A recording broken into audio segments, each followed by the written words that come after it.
శ్రీ గణేశాయ నమః. శారదా గురుభ్యో నమః. ఈటీవీ లైఫ్ ఆధ్యాత్మిక ఛానల్ ప్రేక్షకులకు శుభోదయం. శ్రేణస్తు కార్యక్రమానికి శుభస్వాగతం. కార్యక్రమంలో శుభతిథి అంశంలో నేటి పంచాంగ వివరాలు చూద్దాం. ఆంగ్ల తేదీ 23వ తేదీ 7వ నెల 2025 సంవత్సరం బుధవారం. స్వస్తి శ్రీ చాంద్రమాన శ్రీ విశ్వావసునామ సంవత్సరం దక్షిణాయనం గ్రీష్మఋతువు ఆషాఢమాసం కృష్ణపక్షం చతుర్దశి తిథి రాత్రి 2:30 వరకు, అనంతరం అమావాస్య. ఆర్ద్ర నక్షత్రం సాయంత్రం 6:38 వరకు, అనంతరం పునర్వసు నక్షత్రం. వ్యాఘాత యోగం మధ్యాహ్నం 1:56 వరకు, అనంతరం హర్షణ యోగం. విష్టికరణం మధ్యాహ్నం 3:23 వరకు, అనంతరం శకునీకరణం. ఈనాడు వర్జ్యం లేదు. దుర్ముహూర్తం ఉదయం 11:53 నుండి మధ్యాహ్నం 12:44 వరకు. అమృత ఘడియలు ఉదయం 9:05 నుండి 10:37 వరకు. నేటి రాహుకాలం మధ్యాహ్నం 12 నుండి 1:30 వరకు. యమగండం ఉదయం 7:30 నుండి 9 వరకు. ఇక ఈనాటి విశేషం, ప్రతి మాసంలో వచ్చేటటువంటి మహాశివ పర్వమైనటువంటి మాస శివరాత్రి ఈనాడు శివారాధన చేయటం వల్ల సమస్త ఆదివ్యాధులు హరించడంతో పాటు సమస్త సంపదలను కూడా ఈశ్వరుడు అనుగ్రహిస్తాడు. ఐశ్వర్యం ఈశ్వరాదిచ్చేతని శాస్త్రవచనం. ఐశ్వర్యాన్ని ఇస్తున్నాడు అంటే ఈశ్వరుడి యొక్క కృప పరిపూర్ణంగా లభించినట్లయితే, ఈశ్వర కృప కనుక మనకి పరిపూర్ణంగా లభించినట్లయితే దారిద్ర్యం అంతా కూడా దహింపబడ్డట్టే అని శాస్త్రవచనం. ఆ అమావాస్యకి ముందొచ్చేటటువంటి రోజున ఈశ్వరుడు లింగరూపంగా ఆవిర్భవించినట్టుగా చీకటిమయమైనటువంటి లోకాలకు ఆయన జ్వాలామాలికా కీలికలతో ఎగసిపడేటటువంటి ఒక అగ్ని స్తంభంగా ఆ స్థాణువుగా ఆవిర్భవించి లోకానికంతటికి వెలుగు పంచినటువంటి దినం కృష్ణపక్ష చతుర్దశి అని. అది మాఘకృష్ణ చతుర్దశి నాడు అది జరిగిందని, అర్ధరాత్రి వేళ జరిగింది కాబట్టి ఆ సమయాన్ని లింగోద్భవ కాలం అని అంటారు. దానికి సంకేతాత్మకంగా ప్రతి నెలలో వచ్చేటటువంటి కృష్ణపక్ష చతుర్దశి నాడు ఈ శివారాధన చేస్తారు. ఈ చీకటి రోజుల్లో శివారాధన చేయడంలో ఉన్నటువంటి అంతరార్థం ఏమిటంటే, మనఃకారకుడైనటువంటి చంద్రగ్రహణాలు భూమికి తాకకుండా ఉండేటటువంటి చీకటి రోజులు కనుక జనుల్లో చాలామందికి చిత్తభ్రమణము, చిత్త సంబంధమైనటువంటి ఇబ్బందులు కలిగేటటువంటి ఈ సమయంలో శివారాధన కనుక చేసినట్లయితే, శివనామాన్ని కనుక యథాశక్తిగా స్మరించినట్లయితే, శివపర్వం కనుక వచ్చినట్లయితే లోకులు తరిస్తారు, ఇబ్బందులు అనేవి లేకుండా ఉంటారని ఆ ఈశ్వరుడే కరుణతో ఆ కృష్ణపక్ష చతుర్దశి నాడు ఆయన ఆవిర్భవించాడని కొంతమంది ఆ పురాణ వేత్తలు దీన్ని వ్యాఖ్యానించడం జరిగింది. ఈ రోజున యథాశక్తిగా ఎవరైతే శివారాధన చేస్తారో, శివ దర్శనం చేస్తారో, పగలంతా ఉపవసించి రాత్రివేళ ప్రదోషకాలంలో శివారాధన అయిన తర్వాత ఈశ్వరుడికి నివేదించినటువంటి పదార్థంతో ఈ ఉపవాస విరమణ చేస్తారో వారికి సమస్త శుభాలు కూడా చేకూరుతాయి. అందులో ఎటువంటి అనుమానం కూడా లేదు. శివ అనేటటువంటి ఆ నామం చెప్పడంలో ఉన్న విశేషం ఏమిటంటే, శివ అంటే పరమేశ్వరుడు, శివ అంటే అమ్మవారు, అంటే శివశక్తులిద్దరికీ కూడా అభేదమని శాస్త్రవచనం. శివారాధన చేసినటువంటి వారికి అమ్మవారిని కూడా ఆరాధించినటువంటి ఫలితం లభిస్తుంది. అందుకే మనం ఇప్పుడు కూడా చూసినట్లయితే కొన్ని క్షేత్రాల్లో, కొన్ని పూర్వక్షేత్రాల్లో అమ్మవారికంటూ ప్రత్యేకమైనటువంటి విగ్రహం ఆలయాలు లేకపోవడం కూడా కొన్ని చోట్ల ఆయా ప్రాంతాలలో ఉంటుంది. అంటే ఏమిటండి ఇక్కడ అంటే, పరమేశ్వరుడు ఎక్కడ ఉంటే పార్వతీదేవి కూడా అక్కడ ఉన్నట్టే. ఎందుకంటే స్వామి యొక్క శరీరంలో ఆవిడ అర్ధభాగం కనుక ఈశార్ధాంగ నివాసిని పశుపతే ఆనంద సంవర్ధని అని అమ్మవారిని చెప్తారు. ఈశ్వరుడి యొక్క శరీరంలో అర్ధభాగం కనుక అమ్మవారు ఈశ్వరారాధన కనుక చేసినట్లయితే అమ్మవారి కృప కూడా మనకి పరిపూర్ణంగా లభిస్తుంది. మన వాళ్ళు లోకంలో ఇంకొక మాట అంటూ ఉంటారు, ఎక్కడికైనా వెళ్ళి అలసిపోయి వచ్చినప్పుడు కూర్చొని అమ్మయ్య అంటూ ఉంటారు. అమ్మయ్య అంటే ఎవరంటే ఆ అర్ధనారీశ్వరుడే. అమ్మ అంటే జగదంబ అయినటువంటి పార్వతీదేవి, అయ్యా అంటే జగత్పిత అయినటువంటి పరమేశ్వరుడు. అందుకే వారిద్దరినీ కూడా ధ్యానిస్తూ కాళిదాస మహాకవి వాగర్ధావివ సంపృక్తో వాగర్ధ ప్రతిభర్తయే జగతః పితరౌ వందే పార్వతీ పరమేశ్వరవు అని ఆయన ధ్యానించడం జరిగింది. ఈ జగత్తుకి తల్లిదండ్రులు వాళ్ళు, అందుకే వారిని ఆది దంపతులు అని కూడా అంటారు. అటువంటి ఈనాడు యథాశక్తిగా శివారాధన చేసి ఆది దంపతుల యొక్క దివ్య కృపకు అందరూ పరిపూర్ణంగా పాత్రులవుతారని, యథాశక్తిగా శివనామాన్ని స్మరించిన ఆ ఫలితం విశేషంగా లభిస్తుందని తెలియజేస్తూ శివనామ స్మరణ పురస్సరంగా స్వస్తి.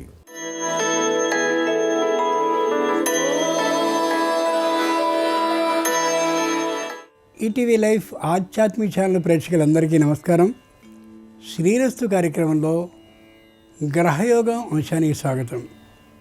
ఈనాటి గ్రహయోగం అంశంలో మేషాది ద్వాదశ రాశుల వారికి కలిగే శుభ అశుభ ఫలితాల్ని, అవసరమైన సందర్భాల్లో ప్రత్యామ్నాయ మార్గాల్ని తెలుసుకుంటారు. అంతేకాక ఏ రాశి వారికి ఏ దైవదర్శనం శుభంకరమో, ఏ రాశి వారికి ఏ దిక్ప్రయాణం లాభకరమో, ఏ రాశి వారికి ఏ రంగు దుస్తుల్ని ధరించినట్లయితే సర్వకార్య పరిపూర్తి అవుతుందో, ఏ రాశి వారికి ఏ సంఖ్య అదృష్ట సంఖ్యగా ఉండబోతోందో ఆ విశేషాలన్నింటినీ తెలుసుకుంటారు. అంతేకాక ఈరోజు మాస శివరాత్రి అయినటువంటి సందర్భంగా బిల్వ వృక్షానికి ఉన్న విశేషాన్ని, బిల్వ వృక్ష పూజతో కలిగే లాభాలని శ్రీకరం శీర్షికలో తెలుసుకుంటారు కూడా.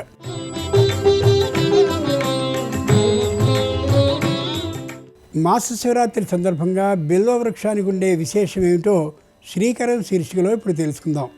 బిల్వ వృక్షం సాక్షాత్తు శివస్వరూపం. 14 లోకాలని పుణ్యతీర్థాలన్నీ కూడా మారేడు చెట్టు మూలంలోనే ఉంటాయి అని పురాణాలు తెలియజేస్తున్నాయి. బిల్వవృక్ష ప్రసక్తి వేదాల్లో అలాగే శ్రీ సూక్తంలో కనిపిస్తుంది. త్రిజన్మ పాప సంహారం ఏకబిల్వం శివార్పణం అంటారు. 3 జన్మల పాపాలని బిల్వార్చన ధ్వంసం చేస్తుందిట. బిల్వవృక్షాన్ని మహాకపిత్తం, శ్రీవృక్షం అని కూడా వ్యవహరిస్తారు. పంచమహావృక్షాల్లో బిల్వానికి విశేష ప్రాముఖ్యం ఉంది.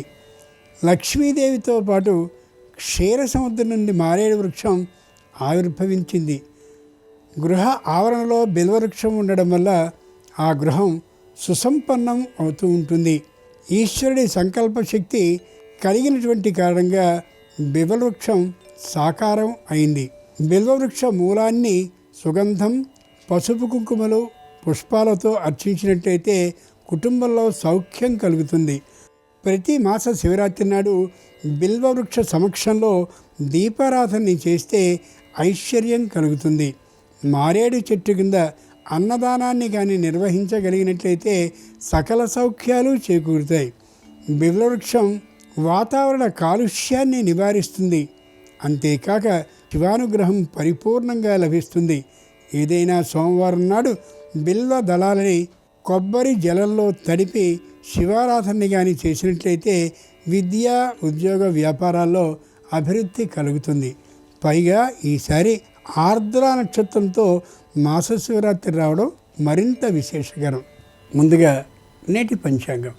ఈరోజు ఆషాఢ బహుళ చతుర్దశి, బుధవారం, నక్షత్రం ఆర్ద్ర. ఇక నేటి గ్రహస్థితిని పరిశీలించి చూస్తే వృషభంలో శుక్రుడు, మిథునంలో చంద్ర గురువులు, కర్కాటకంలో రవి బుధులు, సింహంలో కుజ కేతువులు, కుంభంలో రాహువు, మీనంలో శని ఉన్నారు. ఈ తాత్కాలిక గ్రహస్థితి ఆధారంగా ద్వాదశ రాశుల వారి శుభ అశుభ ఫలితాలని క్రమంగా పరిశీలించి చూద్దాం. ముందుగా మేషరాశి.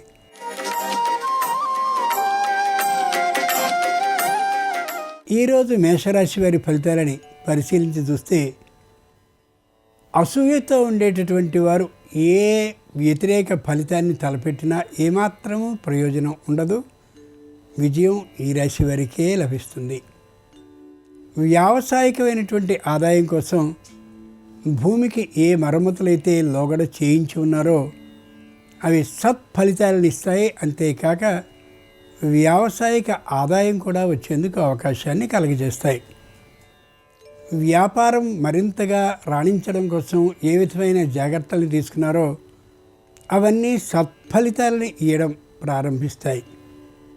వృత్తిపరమైనటువంటి నైపుణ్యం కోసం ఎవరెవరు ఆ రంగంలో మంచి అనుభవజ్ఞులో వారితో తీసుకున్నటువంటి సలహాలన్నింటినీ కూడా తప్పక పాటించడం ప్రారంభిస్తారు. ఆర్థికమైనటువంటి లాభానికి తగిన అవకాశాలని ఏర్పాటు చేసుకుంటారు. మాస శివరాత్రి సందర్భంగా మేషరాశి వారు ఈశ్వరుని భస్మ జలంతో అభిషేకించినట్టయితే సకల వివాదాలు తొలగిపోయి తప్పక వ్యాపారంలో లాభం కలిగే అవకాశం ఉంటుంది. తూర్పు దిక్ ప్రయాణం అనుకూలం. కలిసొచ్చే రంగు తెలుపు. అదృష్ట సంఖ్య 5.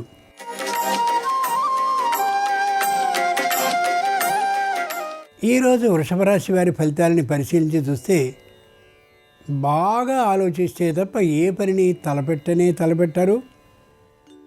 ఈ విషయం తెలియనటువంటి అందరూ కూడా వీరు జాగు చేస్తున్నారు, ఆలస్యం చేస్తున్నారు, నిర్లక్ష్యం చేస్తున్నారు అనుకోవచ్చు.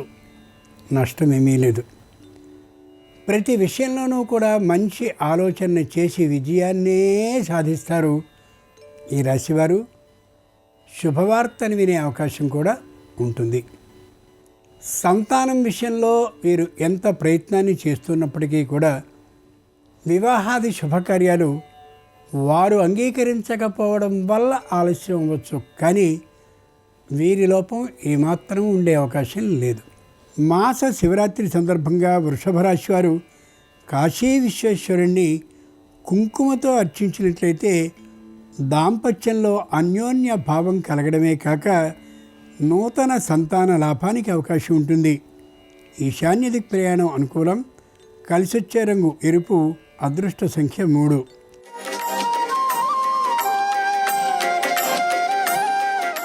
ఈరోజు మిథున రాశి వారి ఫలితాలని పరిశీలించి చూస్తే వృత్తి ఉద్యోగాల్లో బరువు చాలా పెరుగుతుంది.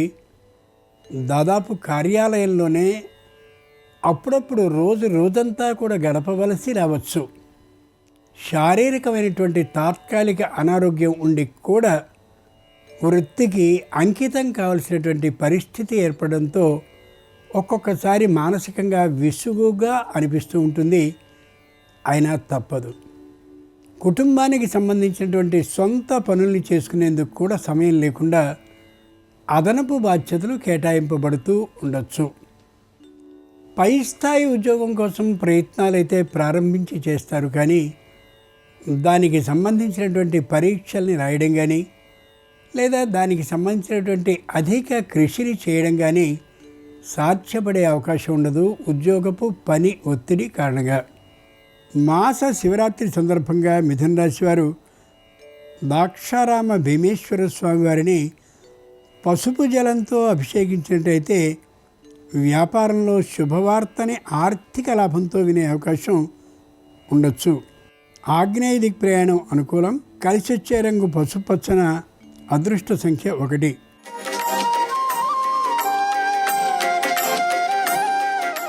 ఈరోజు కర్కాటక రాశి వారి ఫలితాలను పరిశీలన చూస్తే శారీరకమైనటువంటి ఆరోగ్యం ఖచ్చితంగా దెబ్బతినే అవకాశం ఉంది. ఆహార విహార విషయాల్లో నూతన ప్రయోగాలన్నింటినీ చేస్తూ ఉండేటటువంటి కారణంగా కాలేయం దెబ్బతినే అవకాశం స్పష్టంగా ఉంటుంది. అంతేకాక కంటికి సంబంధించినటువంటి అనారోగ్యం కూడా ప్రవేశించి ఉండొచ్చు. పెద్ద అయినటువంటి వైద్యుల దగ్గర పరీక్షలు చేయించుకోవడం శ్రేయస్కరం. కేవలం పరీక్ష మాత్రమే కాకుండా దానికి కావలసిన వైద్య విధానాన్ని కూడా పాటిస్తూ నివారణ మార్గాల్ని అన్వేషించుకోగలగాలి. వృత్తిపరమైనటువంటి బాధ్యత మరింత పెరుగుతూ ఉంటుంది. వ్యాపారపరమైనటువంటి ఇబ్బందులు 1కి 2 పొడచూపుతూ ఉండొచ్చు. మాస శివరాత్రి సందర్భంగా కర్కాటక రాశి వారు శ్రీశైల మల్లికార్జున స్వామి వారిని బిల్వ దళాలతో అర్చించినట్లయితే రావలసిన బకాయిలన్నీ రావడమే కాకుండా ఆర్థికమైన పెట్టుబడి వ్యాపారానికి లభిస్తుంది కూడా. దక్షిణ దిక్ ప్రయాణం అనుకూలం. కలిసొచ్చే రంగు నీలం. అదృష్ట సంఖ్య 4.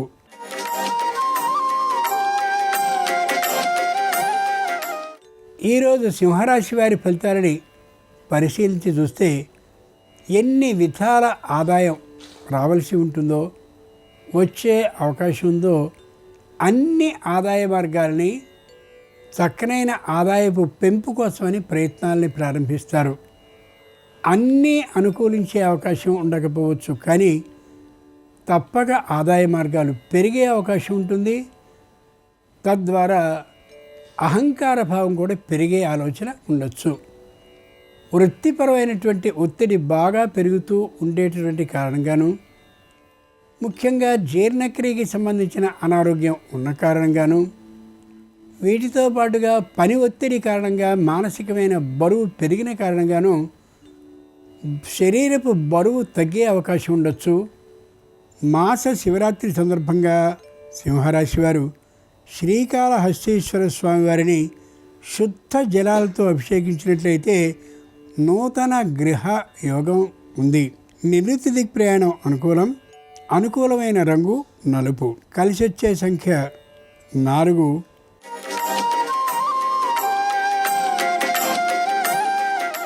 ఈరోజు కన్యారాశి వారి ఫలితాలని పరిశీలించి చూస్తే ప్రతి విషయంలోనూ కూడా దూకుడుతనం హెచ్చుగా ఉంటూ ఉంటుంది.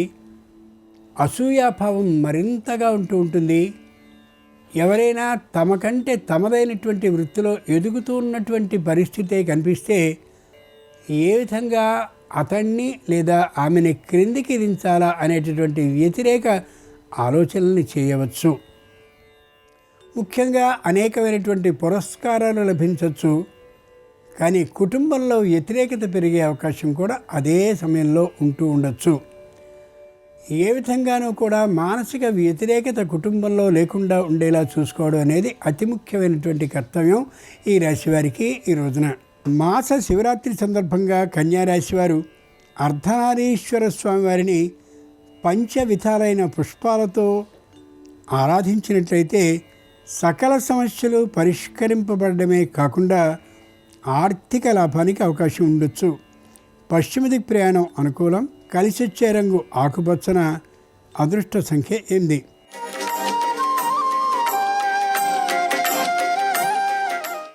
ఈరోజు తులారాశి వారి ఫలితాలను పరిశీలించి చూస్తే ప్రతి విషయంలోనూ కూడా జాగ్రత్త కాదు అతి జాగ్రత్తని పాటిస్తారు. తాము అంతకుముందు దాచుకున్నటువంటి సొమ్మును సరైనటువంటి సంస్థలో పెట్టుబడిగా పెట్టి అధిక ఆదాయాన్ని పొందాలి అని అనుకున్నటువంటి వారు ఆ సంస్థ తాత్కాలికమైనటువంటి అనారోగ్యంతో ఉన్న కారణంగా మరొక చోటికి మార్చాలి అని అనుకుంటారు. అది ఇంకా పరిపూర్ణమైనటువంటి విధానం కనిపించదు ఇప్పటి వరకు కూడా. మానసికంగా దృఢంగా ఉంటారు. ఉద్యోగపరంగా ఒత్తిడితో ఉంటారు. శారీరకమైనటువంటి అనారోగ్యం క్రమంగా పెరుగుతూ ఉండే అవకాశం ఉంది. కాబట్టి మధ్యమ వైద్య పరీక్షలు చేయించుకుని ఆ రోగాలు నివారింపబడేందుకు తగినటువంటి కృషిని ఔషధ సేవ ద్వారా చేసుకుంటూ ఉండాల్సిందే. మాస శివరాత్రి సందర్భంగా తులారాశి వారు రామలింగేశ్వర స్వామి వారిని చెరకు రసంతో అభిషేకించినట్లయితే ఆరోగ్య లాభంతో పాటు ఆర్థిక లాభం కూడా కలిగే అవకాశం ఉంది. వాయవ్య దిక్ ప్రయాణం అనుకూలం. కలిసొచ్చే రంగు ఎరుపు. అదృష్ట సంఖ్య 7.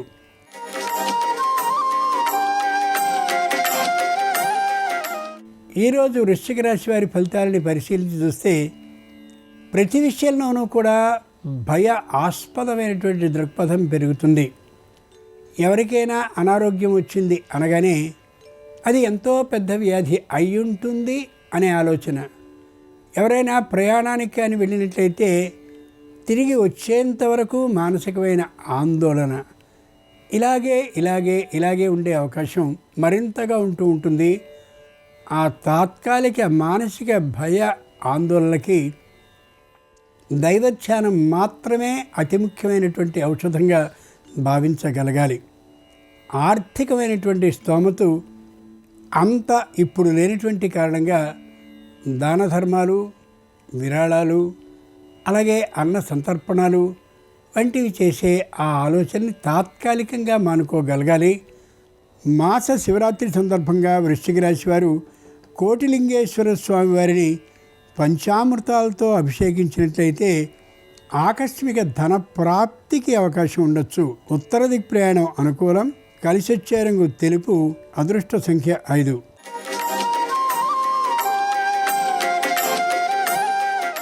ఈరోజు ధనురాశి వారి ఫలితాలని పరిశీలించి చూస్తే ప్రారంభం నుండి ఉండేటటువంటి ఆ గట్టితనం కొద్దిగా దాన్ని సరైన మాటగా అనుకుంటే మొండితనం పెరుగుతూ ఉండే అవకాశం ఉండొచ్చు.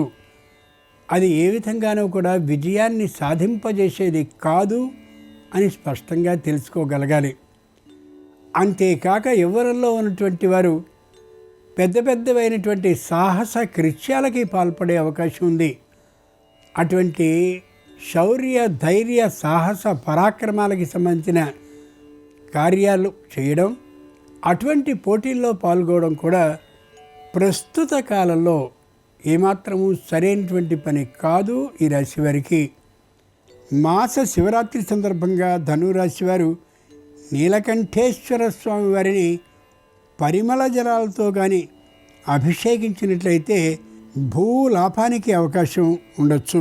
ఈశాన్య దిక్ ప్రయాణం అనుకూలం. కలిసొచ్చే రంగు నలుపు. అదృష్ట సంఖ్య 3.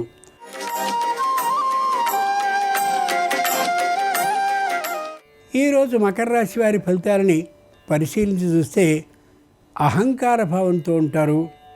వ్యాపారం బాగా నడుస్తూ ఉండేటటువంటి కారణంగా వృత్తులు, పెద్దలు, అనుభవజ్ఞులు ఆయన ఎవరెవరైతే ఉన్నారో, ఎవరి మార్గదర్శకత్వంలో వారు నడుస్తున్నారో వారిని తృణీకరించి మాట్లాడే విధానం ఉండొచ్చు. అది సరికాని పని. సంతానానికి సంబంధించిన విద్యా ప్రాభవం, విద్యా పాఠవం పై స్థాయిలో ఉండేందుకు కృషిని మాత్రం చేస్తారు. అయితే అంతా కనిపించకపోవచ్చు. సంతానాన్ని విపరీతంగా గారాబం చేసేటటువంటి కారణంగా వారు ఏమాత్రమూ వీరి మాటని ఖాతరు చేసే అవకాశం ఉండకపోవచ్చు. మాస శివరాత్రి సందర్భంగా మకర రాశి వారు ఫలరసాలతో శివుణ్ణి అభిషేకించినట్లయితే తప్పక నూతన ఉద్యోగ ప్రాప్తి కలుగుతుంది. పశ్చిమ దిక్కు ప్రయాణం అనుకూలం. కలిసి వచ్చే రంగు నీలం. అదృష్ట సంఖ్య 1.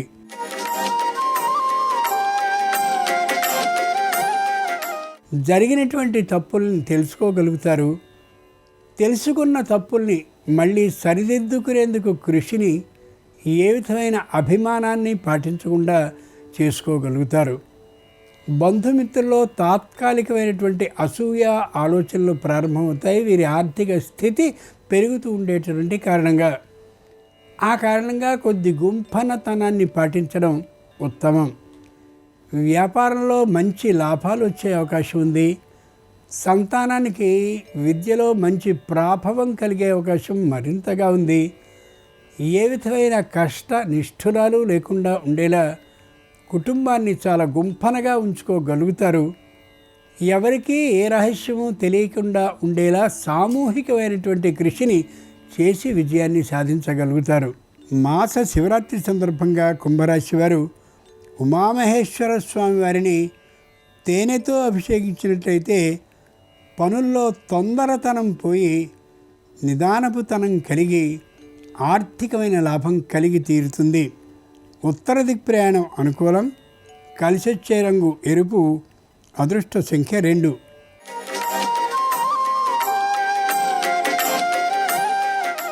ఈరోజు మీనరాశి వారి ఫలితాలను పరిశీలించి చూస్తే స్థిరమైనటువంటి అభిప్రాయం ఉండే అవకాశం లేదు. ఈ సంస్థలో నుండి ఆ సంస్థలోకి, ఆ సంస్థ నుండి మరొక సంస్థలోనికి ఇలా మారే దృక్పథంతో ఉంటారు.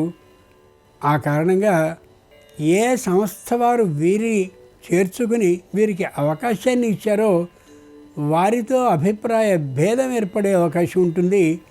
వీరు ఆ సంస్థకి ఈ సంస్థకి చెందినవారు కాకుండా ఏకాకిగా మిగిలిపోయే అవకాశం ఉండొచ్చు. మాట్లాడే ప్రతి మాటని కూడా ఆలోచించుకుని మాత్రమే మాట్లాడడం శ్రేయస్కరం. అనాలోచితంగా మాట్లాడినట్టయితే పెద్ద ఇబ్బంది తప్పక వచ్చే అవకాశం ఉండొచ్చు.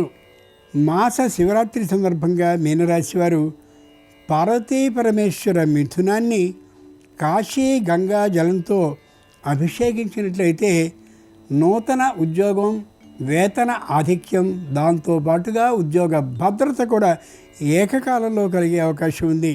దక్షిణ దిక్ ప్రయాణం అనుకూలం. కలిసొచ్చే రంగు పసుపచ్చన. అదృష్ట సంఖ్య 4. ఇవి ఈనాడు ద్వాదశ రాశుల వారికి కలిగే శుభ అశుభ ఫలితాలు. ఈరోజు మాస శివరాత్రి అయినటువంటి సందర్భంగా శ్రీ శంకర అనుగ్రహం సర్వరాశుల వారికి సంపూర్ణంగా కలగాలని హృదయపూర్వకంగా ప్రార్థిస్తూ స్వస్తి. నమస్కారం. ఈరోజు మాస శివరాత్రి పరమశివుడికి ఎంతో ప్రీతిపాత్రమైన రోజు. మాస శివరాత్రి సందర్భంగా ఈరోజు ఎలాంటి విధి విధానాలు పాటిస్తే సమస్త శుభాలు చేకూరతాయో నేటి శుభం లాభం అనే శీర్షికన పరిశీలిద్దాం. ప్రధానంగా మాస శివరాత్రి అంటేనే నక్తం ఉండాల్సిన రోజు. అంటే పగలు ఉపవాసం ఉంటాం, సాయంకాలం శివాభిషేకం, శివపూజ చేసుకొని శివుడికి అన్నం నైవేద్యం సమర్పించి ఆకాశంలో నక్షత్ర దర్శనం చేసుకొని ఆ తర్వాత ఆహారాన్ని స్వీకరించటం, దీన్ని నక్తవ్రతం అంటారు. మాస శివరాత్రి రోజు నక్తం ఉంటే అంటే పగల ఆహారం స్వీకరించకుండా రాత్రికి శివపూజ చేశాక ఆహారం స్వీకరిస్తే వాళ్ళ పాపాలన్నీ కూడా అగ్నిలో పడిన దూది పింజల్లా కాలిపోతాయని ధర్మశాస్త్ర గ్రంథాలు తెలియజేస్తున్నాయి. అలాగే మాస శివరాత్రి సందర్భంగా ప్రదోష కాలంలో శివుడు ఆనంద తాండవం చేస్తూ ఉంటాడు. ముక్కోటి దేవతల సమక్షంలో ప్రదోష కాలంలో పరమశివుడు ఆనంద తాండవం చేస్తూ ఉంటాడు. కాబట్టి ఆ సమయంలో శివాలయానికి వెళ్ళి శివదర్శనం చేసుకుంటే ఉత్తమ ఫలితాలు కలుగుతాయి. ప్రదోష కాలంలో శివాలయ దర్శనం, శివాలయంలో వెలిగించే దీపం, శివాలయంలో చేసే ప్రదక్షిణలు విశేషమైన శుభ ఫలితాలను కలిగింపజేస్తాయి. అలాగే ప్రదోష కాలంలో పరమశివుడికి ఇచ్చేటటువంటి నందిహారతి, నాగహారతి, సర్పహారతి ఇలాంటి హారతులు దర్శనం చేసుకోవటం ద్వారా కూడా పరమశివుడి సంపూర్ణమైన అనుగ్రహం కలుగుతుంది. అలాగే ప్రదోష కాలంలో అభిషేకం చేసుకునేటప్పుడు ఐశ్వర్యం కలగాలన్నా, ఆర్థిక ఇబ్బందుల నుంచి బయటపడాలన్నా, రుణబాధలన్నీ తొలగింపజేసుకోవాలన్నా శ్రీ శివాయ మహాదేవాయ ఐశ్వర్యేశ్వరాయ నమః అనే మంత్రాన్ని, శ్రీం శివాయ నమః అనే మంత్రాన్ని, ఈ 2 మంత్రాలు చదువుకుంటూ శివుడికి అభిషేకం చేసుకోవాలి. గ్రహదోషాలు, నక్షత్ర దోషాలు ఇలాంటివి ఎక్కువగా ఉండటం వల్ల సమస్యలు వస్తూ ఉన్నట్లయితే గ్రహ నక్షత్ర దోషాలన్నీ పోగొట్టుకోవటానికి ఓం నమో భగవతే రుద్రాయ మంత్రం చదువుకుంటూ ప్రదోష కాలంలో శివుడికి అభిషేకం చేసుకోవాలి. అభిషేకం పూర్తయిన తర్వాత తుమ్మి పూలతో శివుణ్ణి పూజించి చిమ్మిలి నైవేద్యంగా సమర్పించినట్లయితే సిరి సంపదలు కలుగుతాయి. శివానుగ్రహం సులభంగా చేకూరుతుంది. మాస శివరాత్రి సందర్భంగా శివాలయ ప్రాంగణంలో విభూతి పండ్లు కానీ, శివస్తోత్రాలున్న పుస్తకాలు కానీ ఎవరికైనా దానం ఇచ్చినట్లయితే కూడా పరమశివుడి సంపూర్ణమైన అనుగ్రహం కలుగుతుంది. అలాగే కుటుంబ కలహాలు ఎక్కువగా ఉన్నవాళ్ళు, కుటుంబంలో అన్యోన్యత తక్కువగా ఉన్నవాళ్ళు మాస శివరాత్రి సందర్భంగా శివాలయ ప్రాంగణంలో ప్రదోష కాలంలో కొబ్బరి నూనెతో దీపారాధన చేయటం ద్వారా కుటుంబ కలహాల తీవ్రతను తగ్గింపజేసుకోవచ్చు, కుటుంబంలో అన్యోన్యత పెంపొందింపజేసుకోవచ్చు. అలాగే మాస శివరాత్రి సందర్భంగా శివ పూజ చేసేవాళ్ళు శంఖు పుష్పాలతో శివుణ్ణి పూజించినట్లయితే విశేషమైన శుభ ఫలితాలు కలుగుతాయి. శంఖు పుష్పాలంటే పరమశివుడికి ఎంతో ప్రీతిపాత్రం. లక్ష్మీ కటాక్షం కలగటానికి, సమస్యలు తీరటానికి శంఖు పుష్పాలతో శివ పూజ చేస్తే ఉత్తమ ఫలితాలు కలుగుతాయి. దారిద్ర్య దహన శివస్తోత్రము, చంద్రశేఖరాష్టకము ఈ రెండింటినీ కూడా ప్రదోష కాలంలో శివాలయంలో కానీ, గృహంలో కానీ పఠించినా విన్నా శివానుగ్రహం వల్ల మనశ్శాంతి కలుగుతుంది. ఆర్థికపరమైన సమస్యల నుంచి చాలా సులభంగా బయటపడవచ్చు. అలాగే మాస శివరాత్రి సందర్భంగా శివ పూజ చేసేటప్పుడు మారేడు దళం మీద దీపారాధన కుంది ఉంచి దీపాన్ని వెలిగించి ఆ తర్వాత మారేడు దళాలకు గంధం రాసి ఆ గంధం రాసిన మారేడు దళాలతో శివ పూజ చేస్తే అనేక రకాలుగా ధనప్రాప్తిని అందిపుచ్చుకోవచ్చు, ఆదాయ మార్గాలు పెంపొందింపజేసుకోవచ్చు. మాస శివరాత్రి సందర్భంగా ఈ విధి విధానాలు పాటించి శివానుగ్రహానికి ప్రతి ఒక్కరూ సులభంగా పాత్రలు కండి. రేపు ఆషాఢ అమావాస్య, దీన్నే చుక్కల అమావాస్య, అలహరి అమావాస్య అనే పేర్లతో కూడా పిలుస్తారు. ఆషాఢ అమావాస్య సందర్భంగా ఎలాంటి విధి విధానాలు పాటిస్తే సమస్త శుభాలు చేకూరతాయో రేపటి శుభం లాభం అనే శీర్షికన పరిశీలిద్దాం. నమస్కారం. ఈ కార్యక్రమాన్ని తిరిగి చూడాలనుకుంటే www.youtube.com/ETV Life Spiritual లో చూడవచ్చు.